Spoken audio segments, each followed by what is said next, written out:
This is an extremely short but an extremely important section. Students often say to me, I just don't understand what pH is. And you know, I kind of agree with them because what is it? Well, know that we can measure concentrations of things in solution.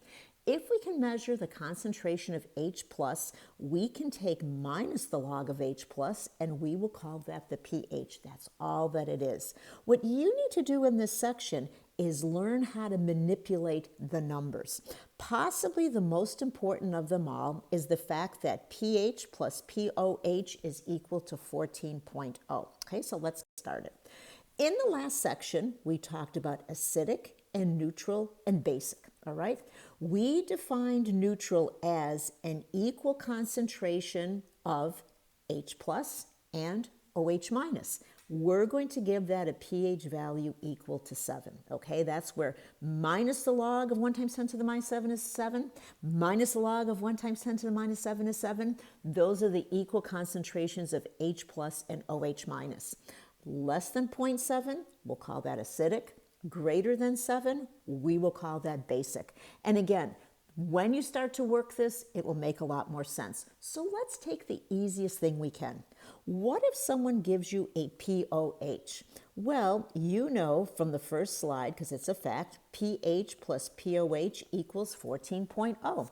So if I've been given the pOH, I know the addition of the two. All I need to do is subtract. pH is 14 minus 10.24, which is equal to 3.76. And that is it. That's all you need to do. What if someone says to you, hey, that's not good enough for me. I want to know what is the H plus. Well, that's where you look at the expression. H plus equals 10 to the minus pH. But what is that 10 to the minus pH? It's the antilog. And here I have it written just as I do. And when I press those buttons on my calculator, I come up with 1.74 times 10 to the minus 4 in terms of significant figures. We'll talk a little bit more about significant figures in a moment, but notice I have only 2. Now, what is this anti-logarithm? It's the 10x or the inverse on your calculator. Before you go further, make sure you have it mastered, okay? So here is the important thing, and I notice mastering as well as your labs are going to want you to have the correct number of significant figures. They are counted after the decimal point. So if I have 3.76, 2 significant figures. If I calculate this value and I need to give you an H plus, I can only have 2 significant figures. And I put down here, pH change by factor of 10 is really a pH change a factor of 1. Here I'm talking about molarity, here I'm talking about pH. Sitting on the right-hand side is something I hope you remember from K through 12, okay? Because sometimes people do it so early. We have on the left side increasing acid strength. We have on the right side increasing basic strength. Again, I don't go over this. This is something that I'm hoping you've brought with you to college. Here is our neutral. So we have our acid with a lower magnitude of pH. We have our basic with a higher magnitude of pH. And again, just practice. So what else am I going to do here? Well, I'm going to say to you, how can you measure it? Maybe you did something with litmus paper once. It is not very precise. In fact, you look at the colors and you can't really tell what they are. I would take cabbage juice into the elementary schools and we would see whether something was acidic or basic that way. Coming on to college, maybe in high school you had a pH meter where there is a gas electrode that generates the voltage because the voltage is related to the concentration of H+. Your meter is going to be calibrated and your pH is going to be very, very precise. So one way is litmus paper, second is pH meter.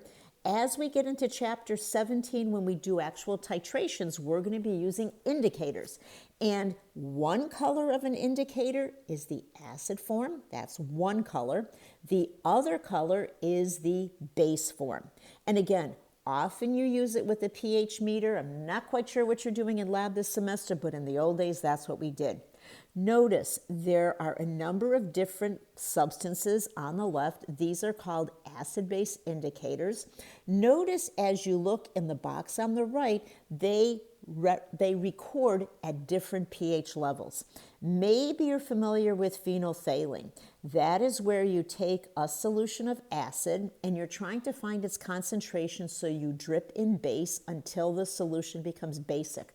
The color that you observe, it's clear as an acid, but it becomes pink as a base.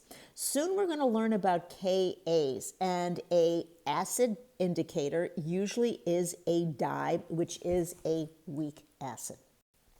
Finally, I'm doing the go figure because I want you to relate to it. It's very hard being online.